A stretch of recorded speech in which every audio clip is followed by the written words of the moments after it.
Boa noite, eu sou a Tayane, vamos nas pegadas? Hoje vim contar uma história para vocês que se encontra em Lucas 15, do versículo 11 ao 32, que fala sobre a parábola do filho pródigo, que diz: Continuou, certo homem tinha 2 filhos. O mais moço deles disse ao pai: Pai, dai-me a parte dos bens que me cabe. E ele lhes repartiu os haveres. Passados não muitos dias, o filho mais moço, ajuntando tudo que era seu, partiu para uma terra distante. E lá dissipou todos os seus bens, vivendo dissolutamente. Depois de ter consumido tudo, sobreveio àquele país uma grande fome, e ele começou a passar necessidade. Então ele foi e se agregou a um dos cidadãos daquela terra, e este o mandou para os seus campos a guardar porcos. Ali desejava ele fartar-se das alfarropas que os porcos comiam, mas ninguém lhe dava nada. Então Caim em si disse: Quantos trabalhadores de meu pai têm pão com fartura, e eu aqui morro de fome? Levantar-me-ei e irei ter com meu pai. E lhe direi: Pai, pequei contra o céu e diante de ti. Já não sou digno de ser chamado teu filho. Trata-me como um dos teus trabalhadores. E levantando-se foi para seu pai. Vinha ele ainda longe quando seu pai o avistou, e compadecido dele, correndo, o abraçou e beijou. E o filho lhe disse: Pai, pequei contra o céu e diante de ti, já não sou digno de ser chamado teu filho. O pai, porém, disse aos seus servos: Trazei-lhes depressa a melhor roupa, vestiu-o, pondo-lhe um anel no dedo e sandálias nos pés. Trazei também e matai um novilho cevado.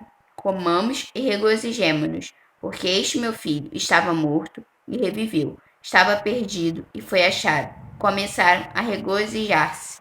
Ora, o filho mais velho, estivera no campo, e quando voltava, ao aproximar-se da casa, ouviu a música e as danças.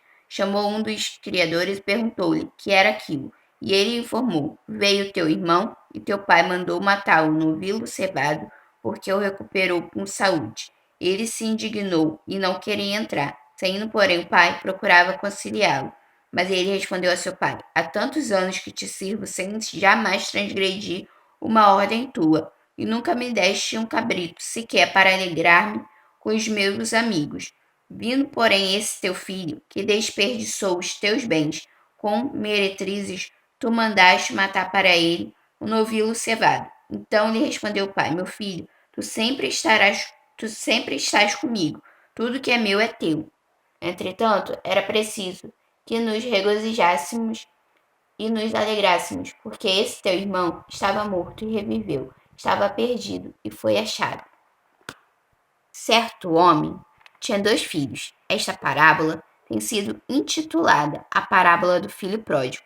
Seria melhor se fosse chamada de a parábola do filho perdido ou o pai maravilhoso. A parte que nos cabe dos bens.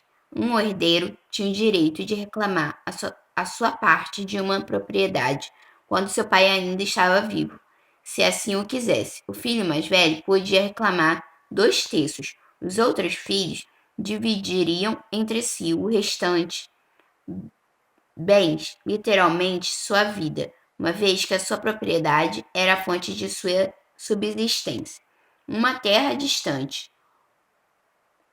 Muitos dos jovens mais ricos do tempo de Jesus iam a Roma ou Antioquia em busca da vida alegre da cidade. Dissipou a mesma palavra se usava em relação à sementeira, dissolutamente, isto é, esbanjando. Naquela terra, a preposição grega katar, traduzida para em, dá a entender que a fome foi muito difundida, incluindo todo o território onde o rapaz morava, começou a passar necessidades ou começou a ficar para trás. Se agregou, a expressão é forte, literalmente grudou-se. O desespero forçou-o a se ligar com alguma pessoa proeminente por causa do sustento. Guardar porcos, a maior humilhação possível para um judeu.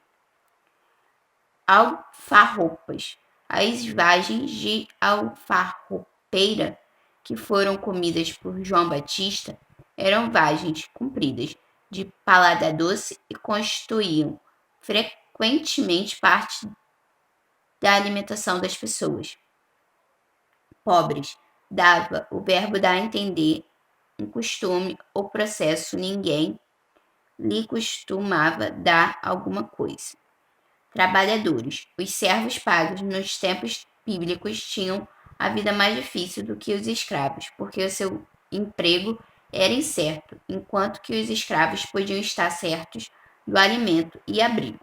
Contra o céu, em obediência ao terceiro mandamento, não tomarás o nome do Senhor teu Deus em vão. Os judeus substituíam a palavra Deus por outros termos para não blasfemarem acidentalmente. Trata-me. Esta petição indica uma completa mudança de atitude. Quando deixou lá, disse: dai-me. Partiu com uma exigência egoísta. Voltou com humilde oração. Vinha ele ainda longe quando seu pai o avistou. O pai esperava, ansioso, a volta do rapaz. Pai, pequei.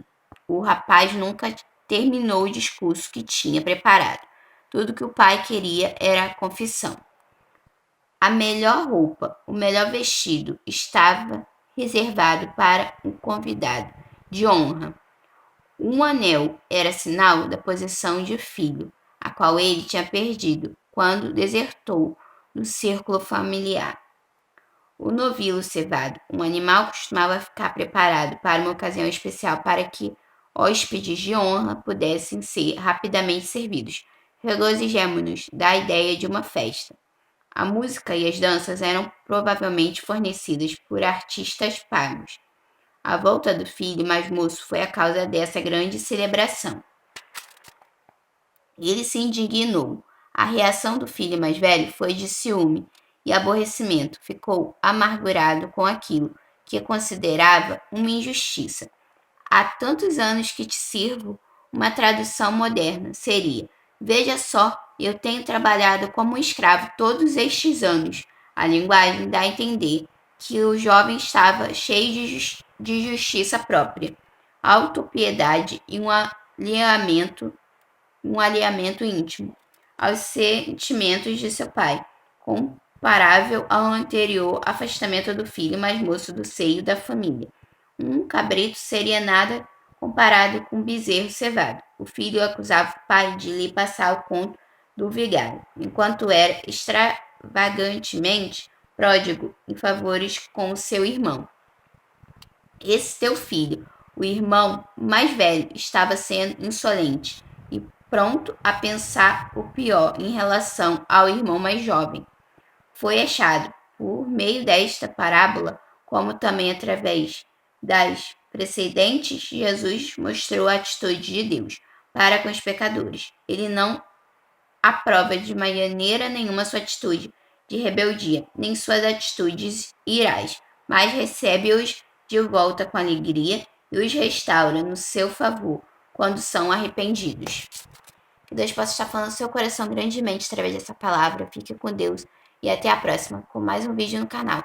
Tchau!